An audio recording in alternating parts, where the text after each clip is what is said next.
So ಸಾಮಾನ್ಯ ಜ್ಞಾನ. ಯಾವ ಋತುವಿನಲ್ಲಿ ನಮಗೆ ಹೆಚ್ಚು ಕೊಬ್ಬು ಅಂದರೆ ಫ್ಯಾಟ್ ಬೇಕು? ಚಳಿಗಾಲ. ವಯಸ್ಕ ಮಾನವ ದೇಹದಲ್ಲಿ ಕಂಡುಬರುವ ಕೆಂಪು ರಕ್ತಗಳ ಒಟ್ಟು ಸಂಖ್ಯೆ ಎಷ್ಟು? 30 ಟ್ರಿಲಿಯನ್.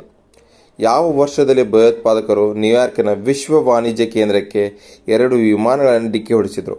2001. ಅಂದರೆ WTOಗೆ ಡಿಕ್ಕಿ ಹೊಡೆಸಿದ್ದು 2001ರಲ್ಲಿ. ಅದೇ ರೀತಿ ಫೈಲೇರಿಯಾಸಿಸ್ ಕಾಯಿಲೆ ಯಾವುದರಿಂದ ಉಂಟಾಗುತ್ತದೆ? ಸೊಳ್ಳೆ.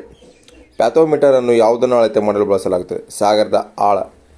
ದಾಖಲೆಯ 7 ಜೇಮ್ಸ್ ಬಾಂಡ್ ಸಿನಿಮಾಗಳಲ್ಲಿ ಯಾವ ನಟ ನಟಿಸಿದ್ದಾರೆ?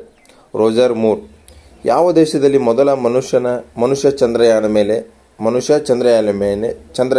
ಮೇಲೆ ಇಳಿದನು? 1969. ಸೌರವ್ಯೂಹದ ಯಾವ ಗ್ರಹವನ್ನು ಬ್ಲೂ ಪ್ಲಾನೆಟ್ ಎಂದು ಕರೆಯಲಾಗುತ್ತದೆ? ಭೂಮಿ.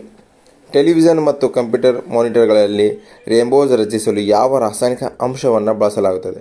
ನಿಯಾನ್.